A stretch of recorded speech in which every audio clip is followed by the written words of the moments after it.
Le test Bolt. On l'a vu précédemment, notre rythme respiratoire et notre oxygénation va dépendre de notre seuil de tolérance au dioxyde de carbone présent au sein de nos cellules.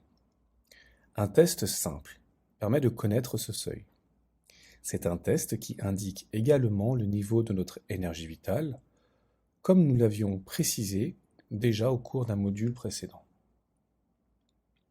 Ce test est très simple à mettre en œuvre. C'est le test Bolt qui veut dire Body Oxygen Level Test. Ce test est à faire dès le matin au réveil. Pour cela, il vous suffit d'être assis, d'avoir le dos bien droit, de respirer normalement par le nez et, dès la fin d'une expiration, pincez-vous le nez et enclenchez votre chronomètre. Dès que la première envie de respirer se fera sentir, reprenez votre souffle et stoppez votre chronomètre. L'inspiration doit être normale. Si d'aventure vous inspirez plus profondément que lors d'une respiration normale, dites-vous que vous avez trop forcé, mais nous verrons plus loin une autre façon de s'assurer que nous sommes bien au bon endroit. À droite de votre diapo, vous avez en haut un schéma, ou plutôt une illustration qui montre ce qu'on vient de dire à l'oral, et en bas, vous avez une interprétation possible des résultats. Un temps d'apnée à poumon vide de 40 secondes indique une oxygénation cellulaire normale. Ces 40 secondes correspondent à la pression en CO2 présent dans les alvéoles pulmonaires et dans le sang artériel. Cette pression doit être aux environs de 40 mm de mercure, qui est l'unité de mesure de pression atmosphérique.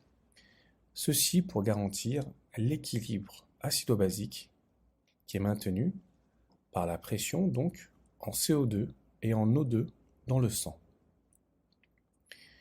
Cela a été mis en évidence par deux physiologistes, Charles Douglas et John Haldane, de l'Université d'Oxford, dans un article dont les résultats ont été publiés en 1909 et qui s'intitule The Regulation of Normal Breathing, présenté dans le journal de physiologie. Donc la régulation dans une respiration normale. Il y a donc une correspondance entre votre temps d'apnée après une expiration et la concentration en CO2 dans votre corps, et donc une correspondance dans votre équilibre acido-basique. Cette conclusion est le pilier de la méthode de respiration créée par le docteur Konstantin Buteyko, qui est considéré comme un maître de la respiration dans les pays de l'Est.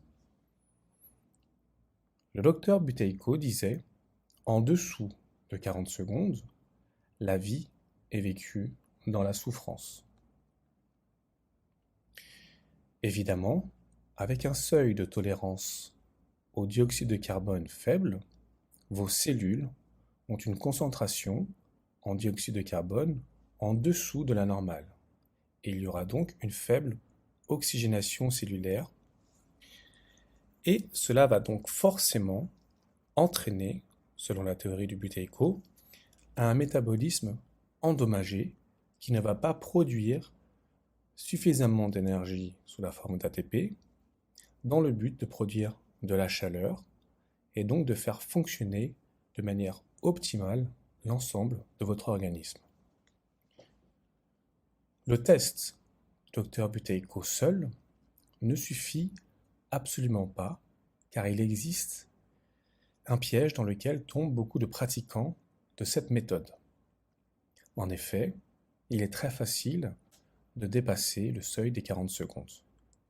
Pour cela, il suffirait par exemple d'hyperventiler quelques secondes en faisant quelques respirations profondes et hop, le tour est joué. Effectivement, en hyperventilant rapidement, vous évacuez beaucoup de CO2. Et si vous faites une apnée juste après l'expiration, votre temps d'apnée sera forcément plus long.